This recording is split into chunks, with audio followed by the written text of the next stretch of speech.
भगवान श्री कृष्ण द्वारका में 16,108 रानियों के साथ भव्य जीवन व्यतीत कर रहे थे। एक रात्रि वे अपनी रानी रुक्मिणी के साथ बातें करते करते निद्रा में चले गए। नींद में उन्होंने कई बार राधे राधे पुकारा। ये सुनकर रुक्मिणी चौंकी। उन्होंने ये बात सत्यभामा को बताई। सत्यभामा ने बताया, ये हमारे साथ भी होता है।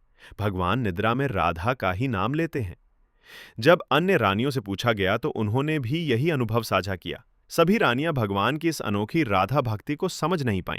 वे माता रोहिणी के पास पहुंची, जो वृंदावन के समय की सबसे निकट की सखी थीं। माता रोहिणी ने जब राधा का नाम सुना तो उनकी आंखें भर आईं। वृंदावन की स्मृतियां उमड़ पड़ीं। उन्होंने कहा, यदि कृष्ण ने ये सब सुना तो वे अपने भावनाओं पर नियंत्रण नहीं रख पाएंगे। रानियों ने सुभद्रा जी से कहा कि वे द्वार पर खड़ी रहें और ध्यान रखें कि कोई भीतर ना आए। माता रोहिणी ने वृंदावन की रास, राधा कृष्ण की प्रेम लीला और गोपियों का अपार प्रेम सुनाना आरंभ किया। उनकी वाणी में ऐसा भाव था कि वहां उपस्थित सभी रानियां भाव विभोर हो गईं। सभी अपनी चेतना खो बैठीं और मानो वृंदावन पहुंच गईं। उसी समय श्री कृष्ण वहां आए। उन्होंने ये दिव्य चर्चा सुनी और सबको भाव विह्वल देखा तो वे भी मुकुट उतारकर स्तब्ध खड़े हो गए। उनकी बड़ी आंखों से अश्रुधारा बहने लगी। थोड़ी देर में बलराम जी भी वहां पहुंचे और वे भी इसी स्थिति में पहुंच गए। तभी देवर्षि नारद वहां आए। उन्होंने भगवान को भाव विह्वल अवस्था में देखा और कहा, हे प्रभु, आज मैंने आपको मुकुट के बिना बड़ी आंखें किए सरल और प्रेम में डूबे रूप में देखा है। कृपा करें, इसी रूप में कलयुग में सबको दर्शन दीजिए। भगवान ने मुस्कुराकर कहा, ऐसा ही होगा नारद। मैं पुरी में अपने भाई बलराम और बहन सुभद्रा के साथ जगन्नाथ के रूप में प्रकट होऊंगा। श्री कृष्ण के देह त्याग के बाद उनका शरीर अग्नि को समर्पित किया गया, किंतु उनका हृदय जलता नहीं था और अंततः वो समुद्र में बह गया। समुद्र किनारे रहने वाले एक निषाद को वह दिव्य हृदय मिला। उसने उसे किसी चमत्कारी वस्तु के रूप में पूजा करना आरंभ किया। वह मूर्ति बन गई, नीलमाधव। जो भी उस मूर्ति का दर्शन करता वो चेतना खो बैठता। ये बात धीरे धीरे जंगल के राजा विश्ववसु तक पहुंची। वे भी भक्त थे। उन्होंने मूर्ति की सेवा स्वीकार की और कहा, यह निषादों की कुल देवता बनेंगी।